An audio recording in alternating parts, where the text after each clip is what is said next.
idag så ska vi prata om vårt kära nervsystem. Och det börjar formas redan när vi är väldigt små med relation till andra och hur vi ser på oss själva, världen och vad vi får för verktyg att hantera vårt nervsystem. Och varför är det så viktigt då att förstå sitt nervsystem? Det är för att dels förstå sig själv, varför du agerar och reagerar som du gör. Men också för att veta hur du kan hjälpa nervsystemet att reglera om sig och att förstå dina relationer. Men också för att du ska kunna må så bra som möjligt. Men också få kropp och själ att läka. Så jag ska förklara, jag har gjort en mindmap här hur nervsystemet är uppdelat.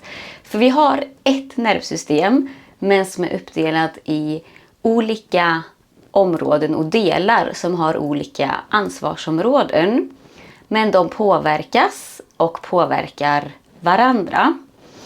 Och man brukar prata om två olika nervsystem.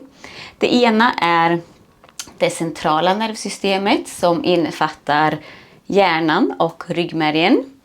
Och det andra är det perifera nervsystemet som innefattar då allt annat utöver hjärnan och ryggmärgen. Så allting som innefattar huden, organen, vävnaderna, allt annat. Och det systemet är uppdelat i två olika system. Så det ena har vi det somatiska nervsystemet. Och det här är det som vi kan med vilja påverka. Så det är liksom muskler, våra sinnesintryck. Så det är, jag kan välja att lyfta min arm. Jag kan välja om jag vill hoppa, böja mig ner. Det är sånt som jag kan per automatik välja. Så det är alltså medvetna handlingar. Och det är även sinnesintrycken innefattas där med syn, hörsel, smak, lukt. Och också där vi känner vår smärta, beröring, allt sånt. Sen har vi det autonoma nervsystemet. Och det är det omedvetna som går automatiskt. Alltså vi kan inte påverka det med vår vilja. Och det innefattar till exempel vår matsmältning, vårt hjärtslag, vår andning, blodtryck, allt sånt. Vi behöver inte tänka för att påverka vårt hjärta. Eller när vi sover så andas vi automatiskt. Så det här går per automatik och som vi inte per vilja kan styra medvetet.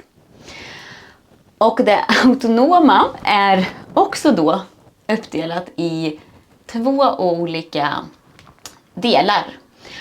Sympatiska nervsystemet och det parasympatiska nervsystemet. Och det är oftast det autonoma nervsystemet som vi pratar om när vi pratar om stress och trauma och sånt.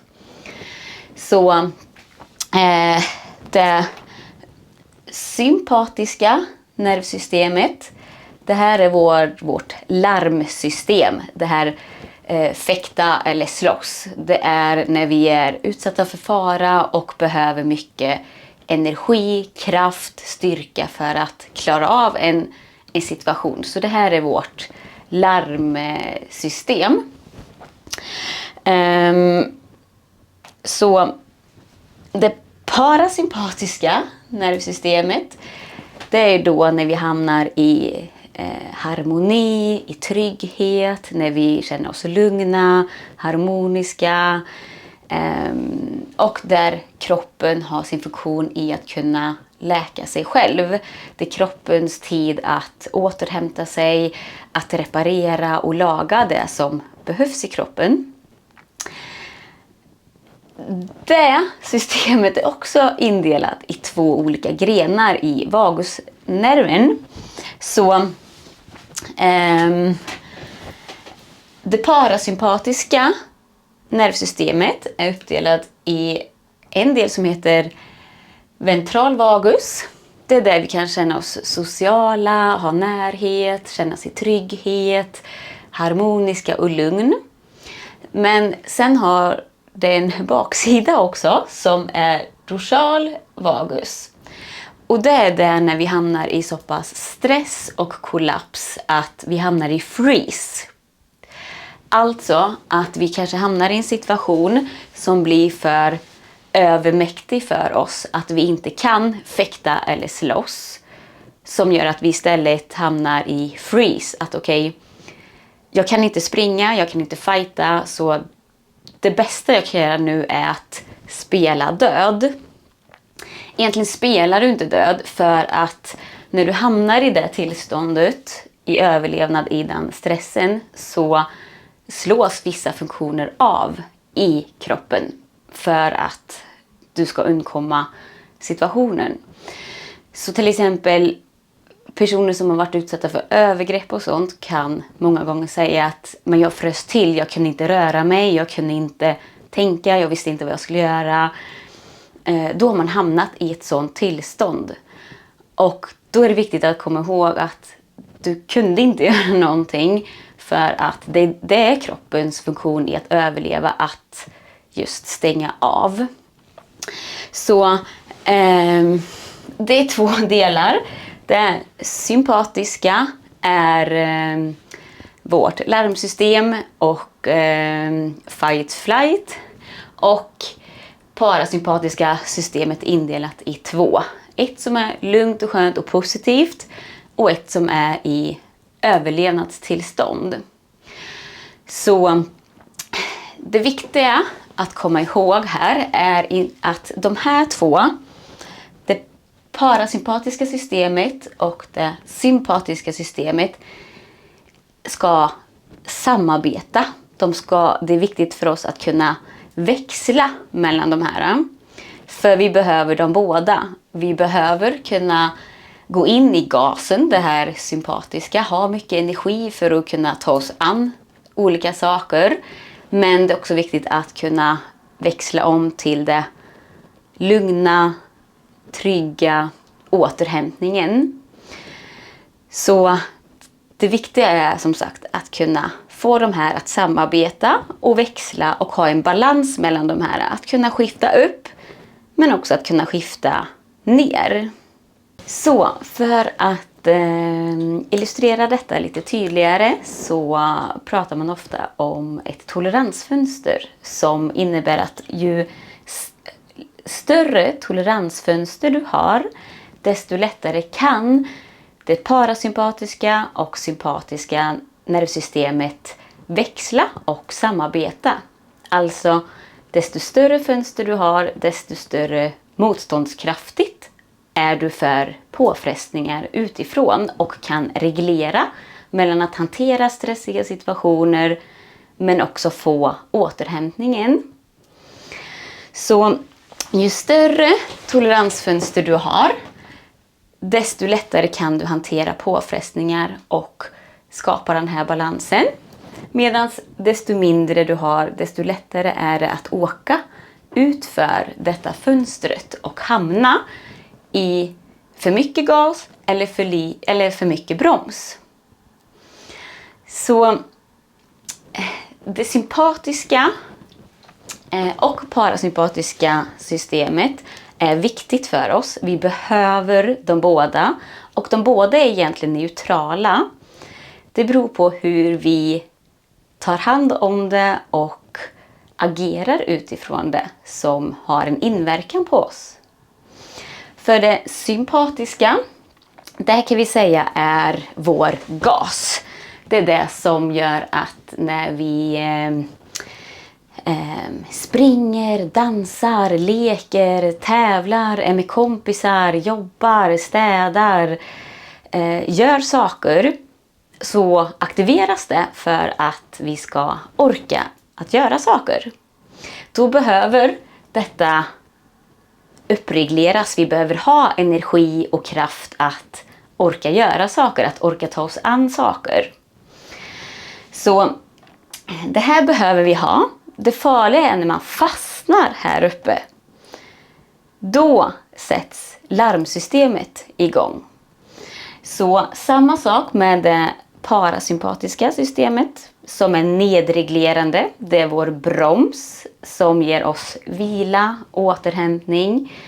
Och när vi till exempel gör lugna aktiviteter, yoga, löser korsord, läser bok, sitter i djupa samtal med någon, gör sådana saker, då aktiveras vårt parasympatiska system. Så de här i sig är neutrala, men det är samma här, att fastnar du i det parasympatiska i då dorsalvagusen, så kan du hamna i freeze. Alltså i överlevnadstillstånd, att du blir apatisk, likgiltig, du inte har någon handlingskraft, du hamnar i depression, att du inte orkar ta hand om olika saker och blir utmattad, känner dig avstängd, sådana saker. Så det viktiga för dig är att kunna växla mellan de här så att du inte hamnar och fastnar här nere eller här uppe. För vårt stress är i sig inte farligt, och det finns positiv stress, till exempel om du är på läger eller med kompisar eller din familj eller dina barnbarn eller åker på olika semestrar och saker och sånt. Det är något positivt som vi får energi ifrån, men det blir också att vi hamnar här uppe en stund, och därför är det viktigt att också få vila återhämtningen. Då blir det positivt. Men är vi här uppe hela tiden, så till sist så kommer vi krascha ner här om vi inte växlar mellan de här hela tiden. Så här är det lite som att man känner att jag måste jobba, jag måste hinna med det, jag måste. Det är en sån känsla inom sig. Medan är man i det gröna toleransfönstret här, så känner man att jag kan hantera detta. Det är lugnt, jag hanterar det, okej, det är lite stressigt nu, okej, men jag har verktygen och förmågan att hantera detta, det är ingen fara. Och här i det parasympatiska nedre delen, baksidan, så känner man att jag kan inte detta, jag kan inte hantera detta, och man hamnar i freeze-läge. Så vårt nervsystem är till för att kunna växla mellan de här. Upp och ner, upp och ner, upp och ner. Så till exempel så är vi vana vid att vara lite här nere kanske. Så kommer vi upp och vi är lite stressade, det är mycket på jobbet, vi är mycket med vänner, familj, har massa projekt och gör grejer. Och sen så hämtar vi lite vila, återhämtning. Och så går det lite så här. Och det här, det är så det liksom ska fungera. Man är innanför sitt toleransfönster, man klarar de höga stressdepåerna, men man hämtar också vila och återhämtning. Och här, när man är inom sitt gröna toleransfönster, så känner man att man har självkontroll. Man känner sig trygg, nervsystemet är lugnt, och man känner att man kan hantera det man hamnar i. Och man känner, man är då i ett tillstånd där man kan känna kreativitet, glädje, utveckling, man känner livslust och känner sig i en hanterbar situation i livet. Så vad som händer när vi då kommer utanför vårt för mycket, då kanske vi kommer upp här. Här är vi. Och så gasar vi. lyssnar inte riktigt på kroppen. Vi jobbar över. Jag kan ta exempel från mig själv. Jag har varit i flera år här uppe. bara kört på. Bara tränat, jobbat, varit aktiv, varit med vänner, varit iväg på olika saker, gjort projekt, gjort allting. Och inte fått min återhämtning. Jag har bara kört på, gasat i allt, inte lyssnat på min kropp. Min kropp slutade fungera på massa olika sätt. Jag fick jättemycket signaler, jag hade sömnsvårigheter, min mens försvann, jag hade domningar. Jag kissade 7 gånger om natten. Det var liksom jättemycket som min kropp skrek. Bara varning, varning, varning. Larm, larm, larm, larm. Och jag pushade varje träningspass. Jag pushade allt och hade liksom varje minut, timme uppbokat på någonting. Och kände inte att så här, men när jag försökte ta det lugnt så blev jag rastlös. Och okej, men jag går ut och går eller jag gör någonting. För jag kunde inte hitta jag kunde inte hitta stillheten. För jag var här uppe i hyper hela tiden. Så när jag försökte vila så blev det en ytterligare stress. För att det kändes som att jag skulle kollapsa. Så vad som händer när man är här för länge är att till slut så orkar inte kroppen. Om inte du lyssnar på alla signaler som kroppen ger dig så kommer du till slut krascha. Och ju längre du har varit här uppe desto djupare kommer du att falla ner i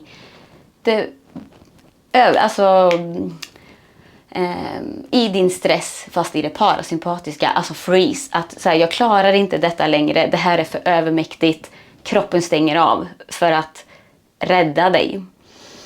Vad som hände då för mig var då att jag blev utmattad och sjukskriven. Här nere.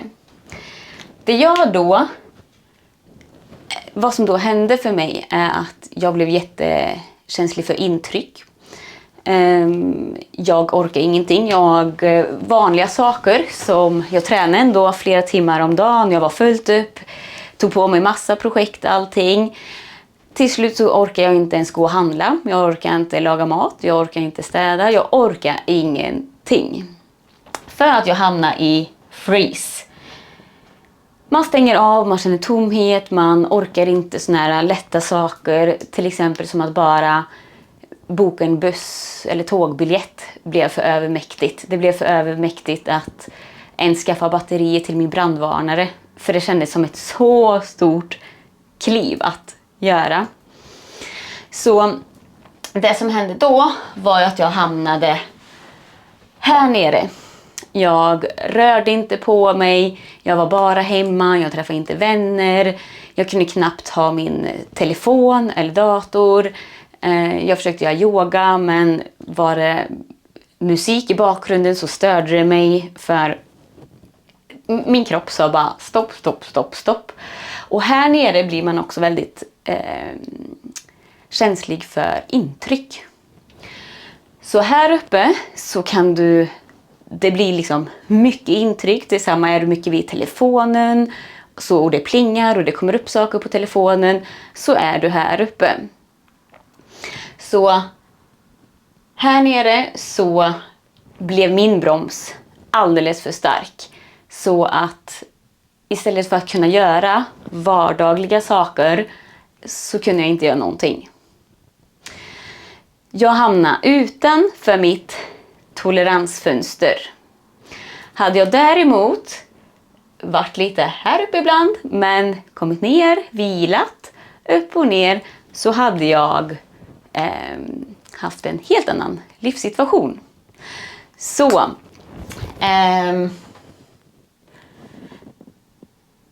här uppe har man liksom ingen självkontroll utan man bara gasar på och kan ändå inte riktigt tänka klart eller vara helt närvarande, för man är i överlevnad, man är i stress. Men istället för att vara här nere så gör man saker hela tiden. Man blir stressad av att ta det lugnt. Samma sak som här nere så har du heller ingen självkontroll för att du orkar inte göra saker. Så när detta händer då blir toleransfönstret väldigt, väldigt, väldigt litet. Så samma sak här. Ni ser att det är röda prickar här. De är på samma nivå.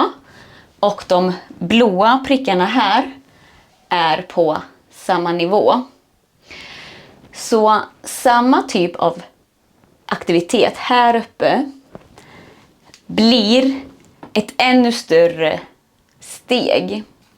För att vårt toleransfönster är så litet.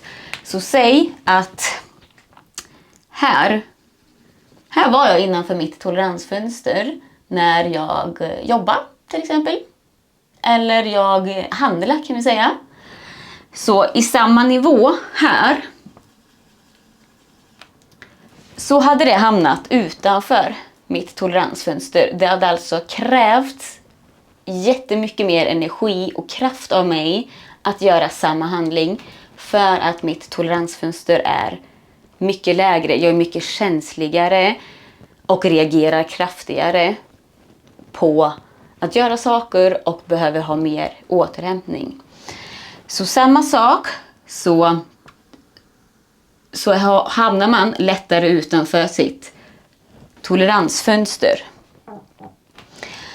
Så till exempel förut gav det mig energi att springa 1 mil.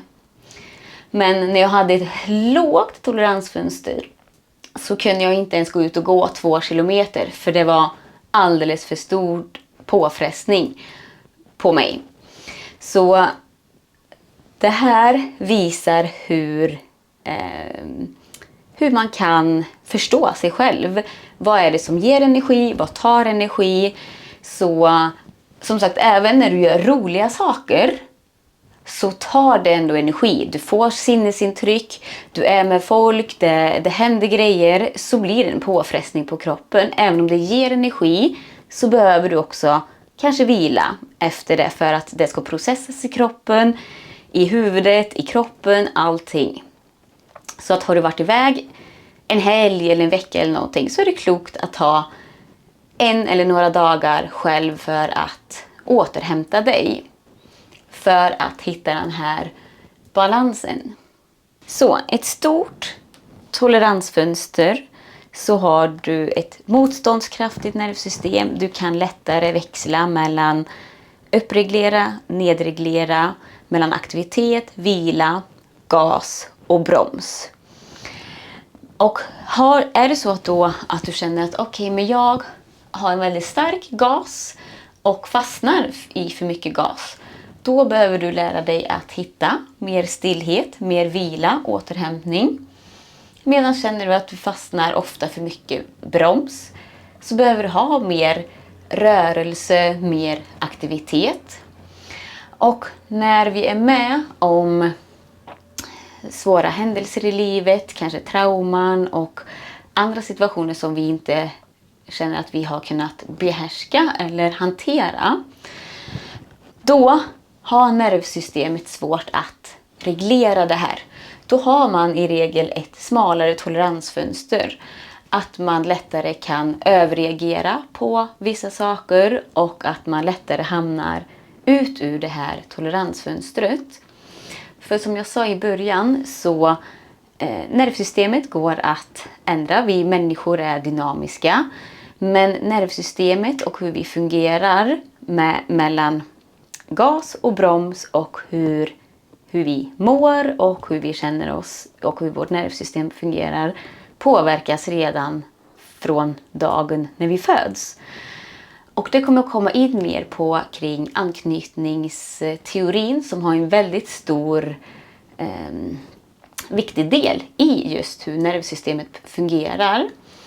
Så det kommer påverka, och det påverkar dig hur du mår, hur du får återhämtning, hur du läker dig själv, hur dina relationer är. Det påverkar jättemycket med nervsystemet och din anknytningsteori. Så hur kan man då hjälpa sitt nervsystem att reglera sig om man har fastnat i gas eller broms? Jag tror inte att det finns en metod som passar för alla, alltid. För att det beror ju också på vad du har för anknytningssystem, vem du är som person. Om du har fastnat i gas eller broms så behöver du olika saker, och du är också olika som person. Men det finns generella saker att titta på, och det första som du behöver göra, det är ju att skapa dig en medvetenhet. Hur fungerar du? Är du i gas eller broms för mycket? Hur är din återhämtning? Hur stort toleransfönster har du? Och det kan också skifta i olika perioder. Vissa perioder kanske du har ganska brett fönster, och i vissa har du ett smalare fönster. Samma sak som du kan ha olika toleransfönster till olika personer. Vissa personer kanske inte alls skapar stress i dig, medan vissa personer skapar stress jättelätt i dig. Du har ett lågt toleransfönster till den personen eller situationen. Och samma som jag visade förut, att i flera år var jag i det sympatiska systemet väldigt högt. Då behöver jag en annan sak än som när jag var sjukskriven och utmattad, så behöver jag hjälp att reglera upp. Så man behöver olika saker. Så bli medveten, första steget. Sen är det någonting som alla alltid pratar om, naturen. Det är väldigt grundande, gärna om du kan gå barfota, det är tyst, det är skönt, du bara är i naturen. Det ger en lugnande effekt på dig och ditt nervsystem, allting sånt. Och gärna som sagt, om du kan vara barfota så är det tips. Sen någonting som fungerar, det är rörelse. För att när du fastnar i en viss energi så kan rörelse hjälpa dig att lossa på den energin och bryta den energin som du är i. Och rörelse behöver inte vara hård träning, utan det kan vara dansa, leka, skutta omkring, ta en promenad, ge dig själv massage, att du rullar på axlarna, att du skakar, shaking, att du rullar på en foam roller, att du kör yoga, stretch. Så hitta en rörelse som funkar dig. Är du redan i hög stress så är ju lugna aktiviteter något att föredra. Och då kanske du inte kan direkt gå in i en yin-yoga-position, utan då kanske du behöver ta en promenad först för att vänja ditt nervsystem. Och samma om du är i bromsen för mycket, då kanske det är övermäktigt att gå ut och springa 5 kilometer. Men då kanske du behöver börja med en promenad, eller du behöver bara röra på kroppen. Känna på kroppen, massera kroppen, rulla huvudet, få igång systemet lite lugnt och fint. Så sen någonting som är jättebra, det är mindfulness. Så till exempel meditation, sitta och skriva ner dina tankar, känslor, allt sånt. Sen kan det också vara, är du för mycket gas så kan det vara ett ganska stort steg att börja sitta och meditera. Men ta det i små steg, precis som jag har skrivit här nere, att var snäll mot ditt nervsystem. Tro inte att du kan gå från 0 till 100. För att det kommer bara chocka ditt nervsystem. Och då kommer det kännas övermäktigt och så kommer du ytterligare hamna mer i det du är i. Så sen något som kan hjälpa är att prata. Prata om dina tankar, känslor, upplevelser. Oavsett om det är med någon professionell, eller vänner, eller familj, eller partner. Vad det må vara, så är det en väldigt bra nervsystemsreglering. Och här beror det också väldigt mycket på vad du har för anknytningssystem. Har du ett tryggt anknytningssystem så kanske du har lättare för att prata och ta hjälp. Medan har du ett otryggt anknytningssystem så har du svårare för att göra det. Så det är samma här, det beror på vem du är som person och hur ditt nervsystem fungerar. Och sen något som också finns att det hjälper nervsystemet att lugna sig.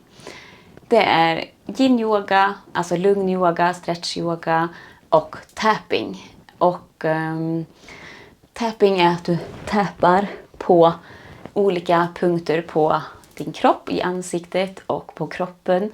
Så att du lugnar meridianerna och nervsystemet. Så det finns jättemånga olika verktyg som du kan välja mellan. Och det är kanske så att du behöver olika i olika perioder. Så återigen, bli medveten om hur du fungerar och vad du behöver i just den perioden. Så jag hoppas att det här var tydligt och oj. Jag hoppas att detta ändå var tydligt och vill du veta mer om sånt här så kommer jag göra fler videos kring hur det här fungerar. Så då kan du trycka på prenumerera-knappen här nere och även ska det finnas någon liten alarmklocka så man får en notis när jag lägger upp någonting. För jag kommer också lägga ut om anknytningssystem och hur det fungerar. Så vill du veta mer om det och är rädd att missa det så kan du trycka på den knappen. Och så ses vi i nästa avsnitt.